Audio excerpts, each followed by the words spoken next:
Tom Barclay here outside the Tottenham Hotspur Stadium after the third consecutive North London derby defeat for Spurs at home to Arsenal. It was not a great day really for Spurs overall. It was a game of really few chances. There wasn't loads between the two teams, but I guess it was on Spurs to try and make something happen, particularly after Arsenal obviously got what the eventual winner was from a set piece, which we'll come on to later, from Gabriel. But I can't say that Tottenham particularly deserved to win this game. They didn't really create enough chances. They had moments, but as Postecoglou said afterwards, they sort of lacked conviction with the chances they did sort of create. They didn't really create that many. It was more like moments which could have turned into something, which ultimately didn't really.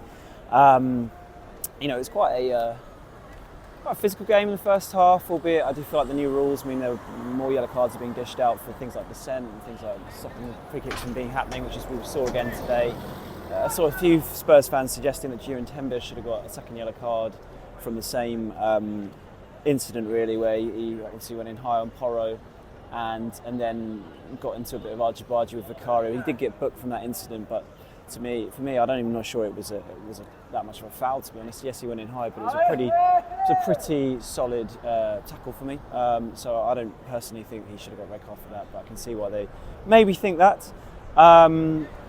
And yeah, all in all, what it means now is it's the worst start to a Spurs season for 9 years. 2 defeats in 4 games, 1 win, obviously that convincing win over Everton, but overall not great. I mean, let's just talk about the set piece goal, because set pieces have been a big common theme throughout this Postecoglou tenure, and I have to say a lot of it seems like a situation of his own making.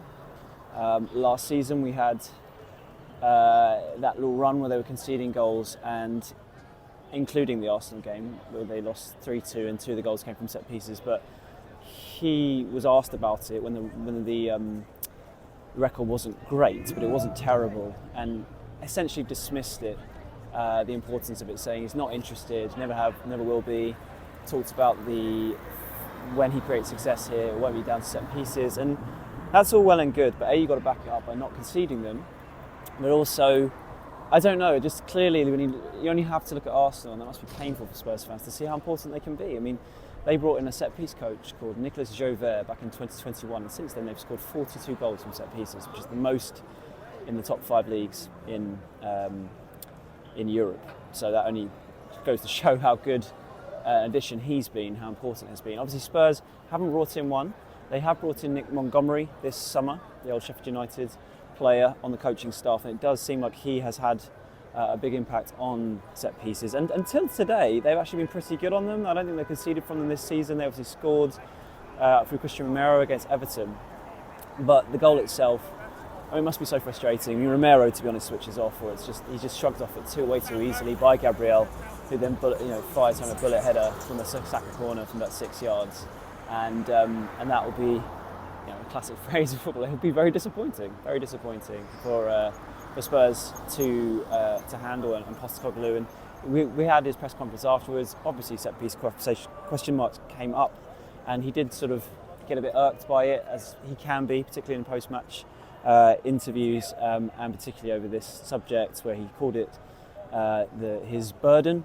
He kind of denied that he'd ever said he didn't care about set pieces, and I don't know. I feel like some of the words he chose to use last season have created this situation where that narrative, as he calls it, about him not caring about set pieces did crop up, and he'll know this. He's a great communicator generally, so he'll know that this has kind of come of his own making, and it seemed so unnecessary at the time, and now it sort of rumbles on, and every time they concede from set piece, particularly in a big game like this, we just reference it, and you can say that's wrong as journalists, but I don't think so. I think that's just what people will all point to. That's what fans will point to, and it just, it's just what it's become now. But I don't think, overall, you can't just focus on that one set piece. You've got to focus on the fact that they didn't have much of a response after that goal, to be honest. I mean, Arsenal are, let's caveat by saying Arsenal one of the best defences in the league. I mean, so Gabriel and Saliba are terrific centre-backs, and it was a tough day for Dominic Solanke. I did what's called a colour piece for the paper, The Sun, because my chief sports writer was Dave Kidd was writing the whole main report, and then on that you sort of focus on one particular subject, and mine was Solanke. Obviously, it's his home debut, £65 million man. Talk of Arsenal being interested, and obviously Spurs got him. And how did he fare? Postecoglou said afterwards that he did okay, but he obviously hasn't played for a month, and that is fair. But I thought he struggled, to be honest. You could tell that he's someone his ability to press is well sort of written about and clear from watching him, and that is an addition definitely. But it was almost like Arsenal were alive to that right from the off. I mean, right from pretty much kickoff.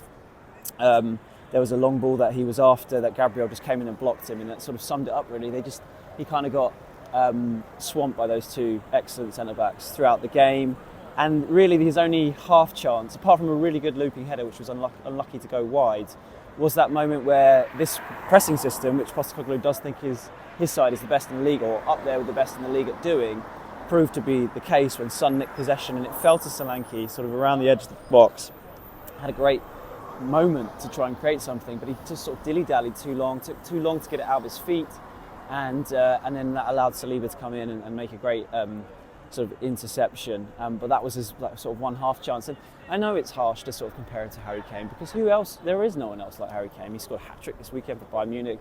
He's an unbelievable player who, with every sort of passing day, we sort of realise what a great player he was for Tottenham, even more so. But because he's a centre-forward and the price tag that he came for, it's hard not to make some comparisons. You just think Kane in that position, he would have got it out of his feet in one touch and probably buried it. So his son probably would have as well. So that was a moment that he missed out on Solanke, and there were a few of those in that Leicester game. It's a bit harsh to judge him this quickly, really, but I still think he obviously does suit Spurs down to the ground from all the data, and it was interesting to see David Pleat's comments this week about data being a big driver of Tottenham recruitment, and he would be the sort of shining example of that. But obviously it's one thing doing something in theory and another thing of it working in reality, and whilst I've got every confidence that he will pick up, and he's got some games coming up where he'll get that first goal hopefully, it's all on him to prove it, and it's a higher level than he's been playing before with more pressure. So until we see it, you can't really say it's a sort of guaranteed thing that he will be able to do it, but we'll see. It was a difficult game for him. And generally the team just sort of lacked creativity and chances. I mean, Maddison had a few crosses, but overall wasn't as creative as he was this time last year. His sort of struggles to a certain extent to really dominate games like he did in that early period continues, I suppose. Porro was generally shut down. Thought Arsenal just defended really well, and it was just tough for Tottenham.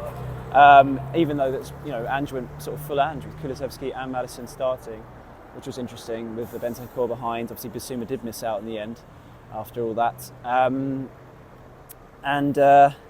It was tough for Spurs. And it's interesting sort of hearing from Postecoglou afterwards, because he talks about the team making progress, and he feels like they're playing better than they were in the first 4 games last season, when obviously they went on to have this amazing start, unbeaten in the first 10 games.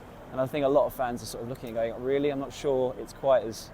It is better, and definitely from a results point of view it's not as good, but he's very sort of adamant that it is. There are certain moments where you can see that they are clicking and things are happening a little bit better, but not often enough. And once again, this was a game against big opposition, a big team, where they've lost, and that's happened a lot, pretty much all the time since that win against Villa back in, February or March, which even that game, to be honest, was a strange match, because Villa were very good in the first half, and then Spurs were sort of blew away in the second half. And I think there are going to be question marks, and he understands that. He talks about how it's his role, his job to sort of deliver on that. And with every passing game when it doesn't happen, that's going to be more and more of a narrative, as he put it.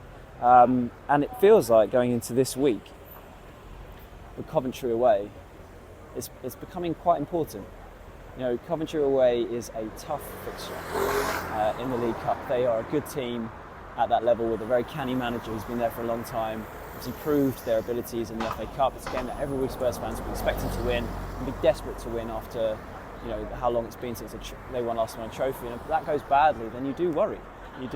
So a narrow defeat, but one that you couldn't take a lot of heart from, is probably how to sum it up. And like I say, worst start for 9 years. But the only caveat to that season was Mauricio Pochettino in charge, 2015-2016. And even though they didn't win the league, that was the year that Leicester did, they actually, from a league point of view, they did end up having a pretty good season. Although I don't know if Spurs fans remember it in that way. Maybe they see it as the missed opportunity that they didn't take. But I guess it can only get better from here. And but there are sort of more questions raised from this game about Postecoglou and his style than answers.